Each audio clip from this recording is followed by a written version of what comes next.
Howdy stargazers, and welcome to this episode of Star Trails. Drew here, and I'll be your guide to the night sky for the week starting July the 6th through the 12th.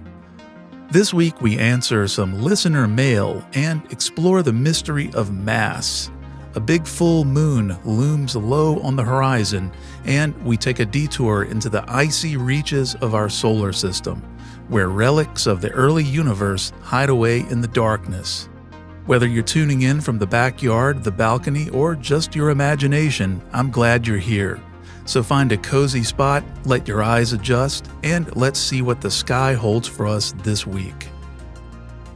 Before we get into the night sky this week, I'd like to kick off this episode with a listener question, and this one really hits the sweet spot. Simple on the surface, but it opens the door to something surprisingly deep. Last week, Dale from Omaha wrote, "Can you explain mass? I don't understand how mass is calculated or what that means.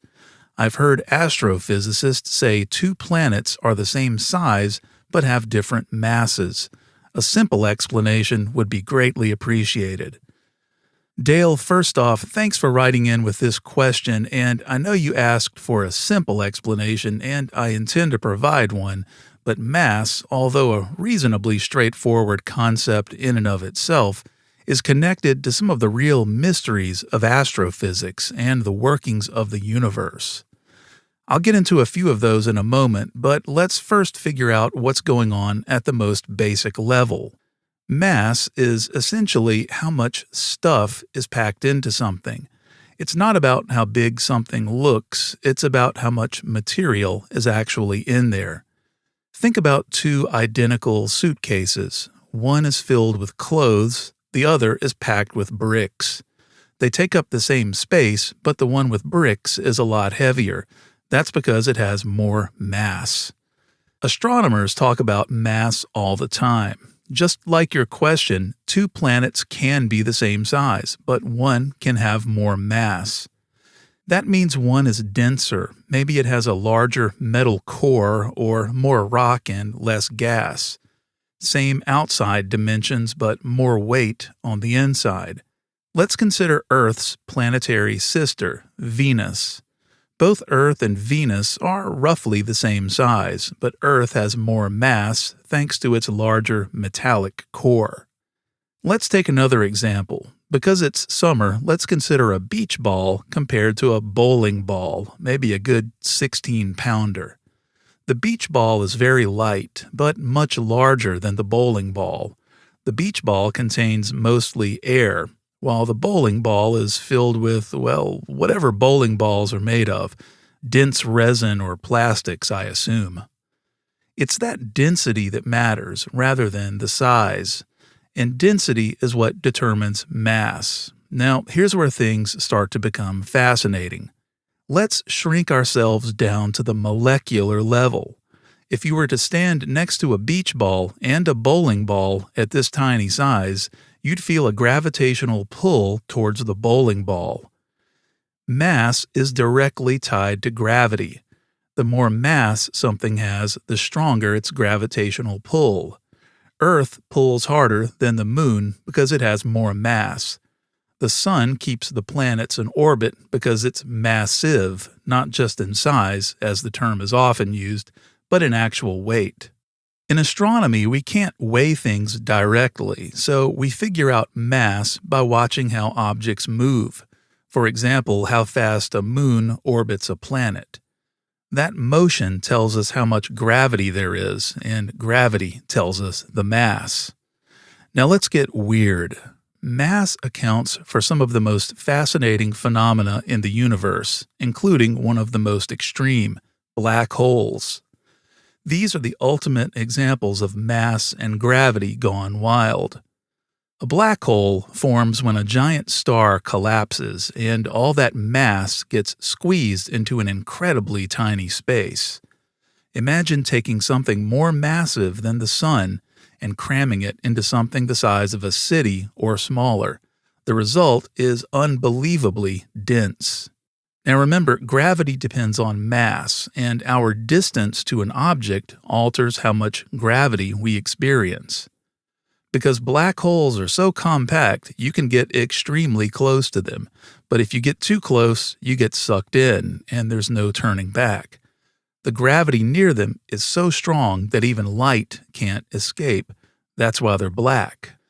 If, purely as a thought experiment, our sun turned into a black hole, Earth would keep orbiting just like it does now, same mass, same distance. But if you flew close to that black hole, you'd cross a point of no return where gravity takes over and there's no way back. We've understood the relationship between mass and gravity for a while. This was Isaac Newton's great breakthrough, later expanded by Einstein and his theories of relativity and space-time. Einstein also taught us that energy and mass are basically interchangeable. That, of course, is his famous equation, E equals mc squared. But interestingly, we don't really know why mass affects gravity. This is one of the real unsolved mysteries of the universe. We just know that it does, and that we can directly observe its effect. There are some interesting theories, gravitons, for instance, particles that somehow influence gravity. There are string theories and theories based on that energy to mass relationship. But so far, we just don't really know. But we do know what mass is, and we know it shapes gravity, motion, orbits, and the entire cosmic dance. I know we went down a bit of a rabbit hole there, but hopefully we answered the question. If anyone out there listening has a question or a topic they'd like for me to cover, just visit our website, startrails.show, and hit the contact link. Dale, thanks so much for writing in.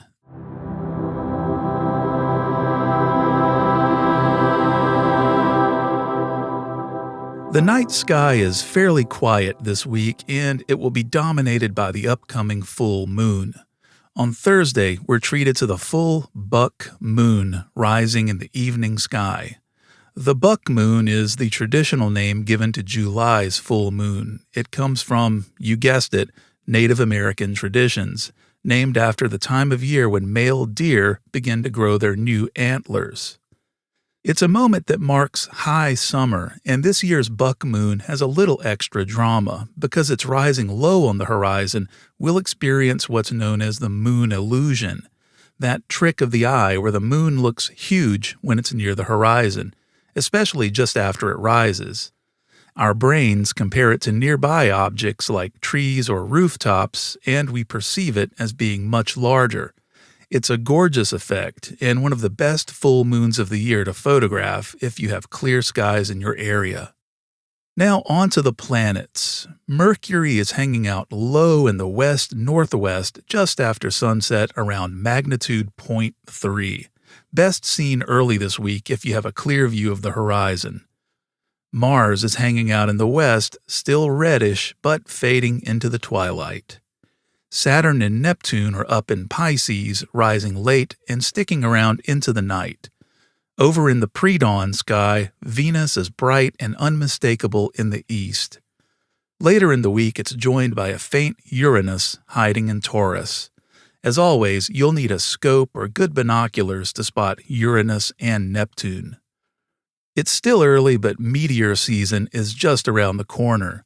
The Alpha Capricornids begin trickling in this week, slow-moving fireballs, best later in July. And if you're a Perseid fan, we're only about a week away from the start of that shower's long lead-up.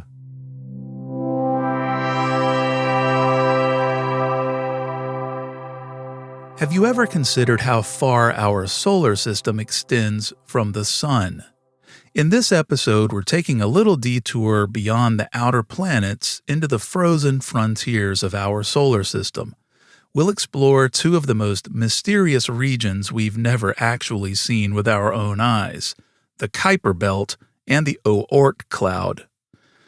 These are the deep freeze zones of the cosmos, full of ancient icy leftovers, silent travelers, and even the occasional supersized comet.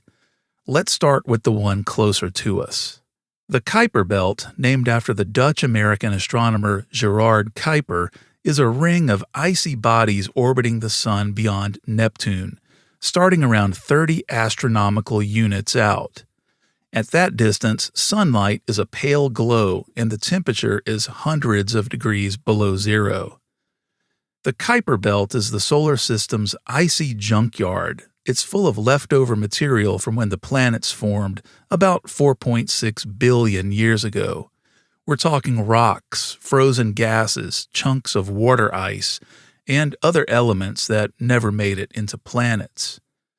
It's also home to some famous objects. Pluto, of course, demoted from planet status in 2006, is proudly orbiting in the Kuiper Belt. Eris is slightly smaller than Pluto, but helped force that whole redefinition of what a planet is. Then there's Haumea, shaped like a football and spinning so fast it completes a rotation every 4 hours. And Makemake, another dwarf planet named after a Polynesian creator god. These icy worlds are known as Kuiper Belt objects, or KBOs. Many of them have moons, some have strange orbits, and there are probably hundreds of thousands more we haven't seen yet. NASA's New Horizons mission flew past Pluto in 2015, revealing its icy mountains, nitrogen glaciers, and unexpected complexity. And then it kept going, sending back images of another KBO, Arakoth, a reddish, snowman-shaped object about 21 miles long. That flyby in 2019 gave us our very first close-up of a true Kuiper Belt object. Now, let's take a quick detour about comets, snowballs in space with glowing tails. Short-period comets swing by the sun every few decades and often come from the Kuiper Belt. Think of Comet Halley or Comet Tempel-Tuttle. These objects orbit in more or less the same plane as the planets, and their orbits are usually predictable. But then there are the weird ones, the comets with giant lopsided orbits that take millions of years to return. That brings us to our next destination. Far beyond the Kuiper Belt, somewhere between 2,000 and 100,000 astronomical units from the Sun, is a theoretical shell of icy bodies called the Oort Cloud. Unlike the flat disc-shaped Kuiper Belt, the Oort Cloud is spherical. Imagine a vast snow globe surrounding our entire solar system, and inside that globe are potentially trillions of icy fragments, comets, planetesimals, ancient debris, left over from the very formation of the Sun. We've never directly seen the Oort Cloud, it's just too far, but we know it's there because of those long-period comets that suddenly appear from deep space on incredibly eccentric orbits. Comets like Hale-Bopp, which passed by in 1997 and won't return for another 2,500 years. Another such visitor was Comet C2012 S1, which was hyped in 2013 but broke apart near the Sun. And more recently, there's a mega comet, and we mentioned this one last week. In 2021, astronomers Pedro Bernardinelli and Gary Bernstein spotted something strange in data from the Dark Energy Survey, a fuzzy, slow-moving object as wide as 85 miles across. That's bigger than some small moons. Named Comet Bernardinelli-Bernstein, it's considered the largest comet nucleus ever discovered. It's not coming anywhere near Earth. At its closest approach in 2031, it'll still be out past Saturn. Even though we won't be able to see it with the naked eye, this comet is giving scientists a rare opportunity to study a pristine, early solar system object, probably untouched since the Sun was born. That's like getting a piece of solar system history frozen in deep space for billions of years. These frozen regions are like the archives of the solar system. The Kuiper Belt and the Oort Cloud preserve the raw materials from the early days of planet building, before Earth had oceans or life, or even before Jupiter finished forming. Some scientists believe that comets from these outer zones delivered water and organic molecules to the early Earth. Others are looking into whether Oort Cloud comets could help explain the odd tilt of Uranus, or even the idea of a hypothetical Planet 9 lurking in the darkness. And that's our journey to the far edge of the Sun's influence. From Pluto's neighborhood to the Oort Cloud's distant reaches, the outer solar system is more than just empty space. It's a museum of frozen time.